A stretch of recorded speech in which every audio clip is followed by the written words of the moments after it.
All right. Hello, everybody. I actually have been getting a bunch of questions this morning about the NPR radio show that I did with a couple other people talking about the issues facing the NRA and facing the gun rights community as far as that goes. And Stephen Gutowski is going to be joining in here.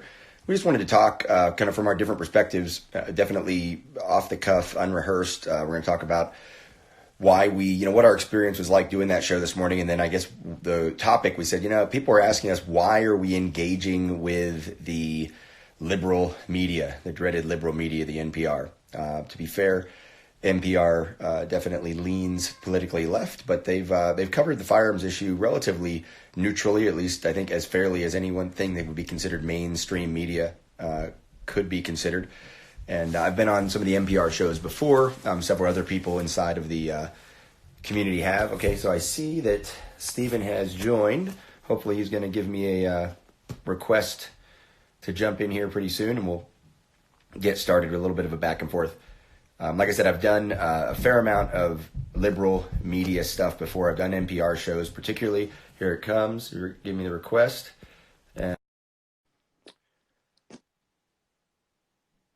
And any second now. For those of you who don't know, Stephen Gutowski works for the Washington Free Beacon. There he is. So he works for the Washington Free Beacon, and that's definitely a right-leaning media source and definitely pro-firearms. He covers all sorts of things inside of the gun world, and he spent an extra day.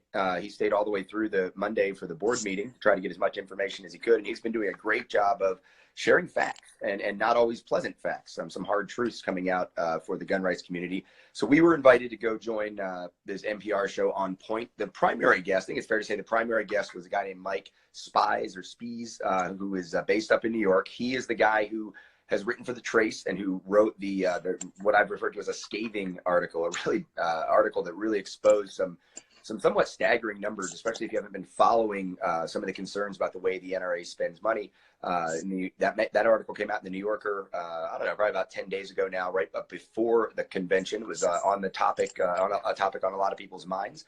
And with all the excitement at the members meeting on Saturday, and then the coverage that's gone on both inside and outside of the gun community, obviously NPR, somehow my name and Stephen's name and a couple other names I know got on their radar, and we ended up on the show with them today.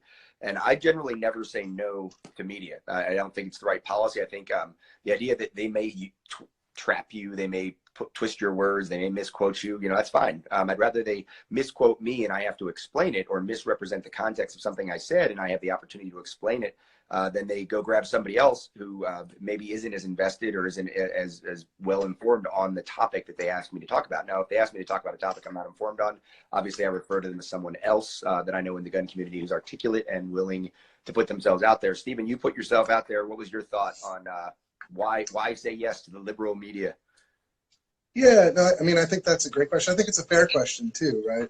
I mean, because there's plenty of people in major media outlets that are not fair, that simply don't care to be fair, and are, biased towards the gun control point of view.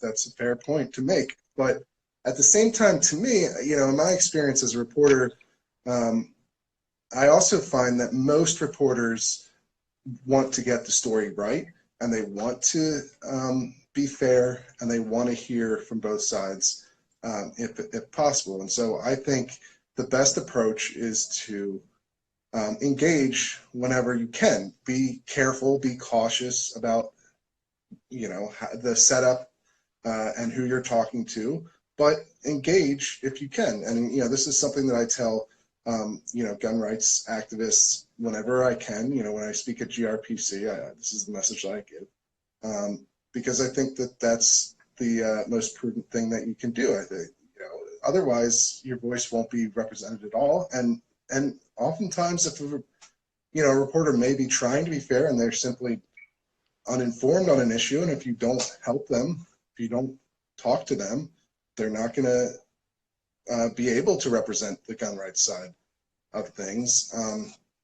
And so, I think it's important. I think it's good work. When I talk to other reporters, my message to them is is to become better educated themselves. So you have different messages for different people. When I talk to gun rights supporters, I say you should engage as much as you possibly can whenever it's prudent. And when I talk to reporters, I say you should do a better job to inform yourselves. You should, do more research, and you should engage with perspective. Yeah, I've been, the last couple of years, I've been saying, I think what we have is a gun, like I think of it as gun responsibility, right? This coin that says gun responsibility on it. And on one side, you're pro gun rights. On the other side, you're pro gun control. But so many people in the community and in the country are interested in gun issues, right? And if we're not talking about the responsibility issue, we're not talking about why we think what we do, why we believe what we believe, why we have the positions that we have.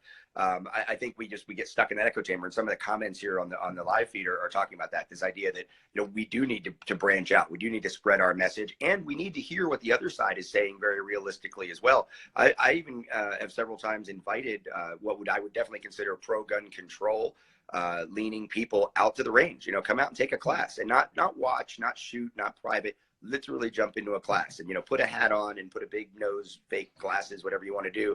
We won't social media, just come out. And several of them have taken me up on it, and I think that it's had a positive impact on their impression of who gun owners really are, because that caricature that every gun owner is represented by the rhetoric coming out of NRA TV, for example, we talked about that on the show today, isn't fair, because there's 100 million gun owners, and as Wayne LaPierre said on Saturday, only 5.5 million of them can be claimed as members by the NRA right now. So there's a big community that needs representation, and I think the more of us that are out there saying yes, the better. And I'll tell you, from my time working with the NRA, when I was doing the DVD projects with them, their policy is no. It's no first, and then maybe if we can control the playing field, and maybe we'll talk about it on NRA TV. But there was an incident that came up specifically with me where they all but said absolutely not, and they weren't really in control, but they had a lot of influence over the business relationship, and they kept me from speaking to the news media, or encouraged me not to speak to the news media, when one of our training DVDs ended up in an evidence pile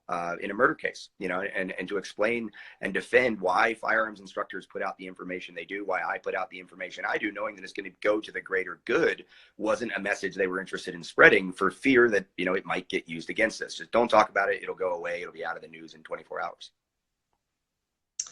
Yeah, I mean, and like I said at the beginning, I can sympathize with that point of view, with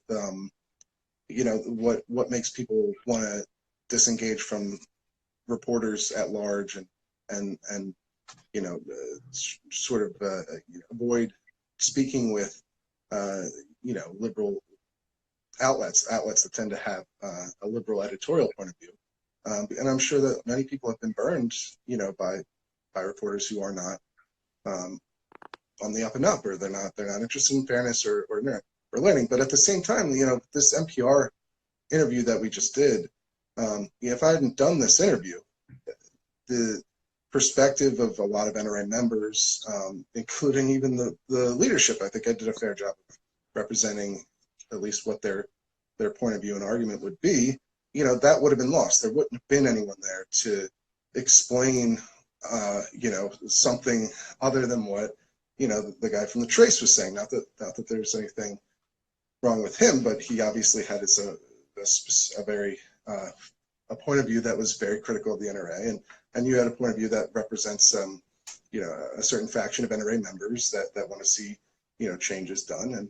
But there's obviously still a perspective of plenty of NRA members who maybe think things are as good as they've ever been, that sort of thing. I was able to give that point of view by going on the show that wouldn't have been heard otherwise, and maybe, the NRA obviously doesn't tell me what to do, and they don't tell me what shows to go on because I don't work for them.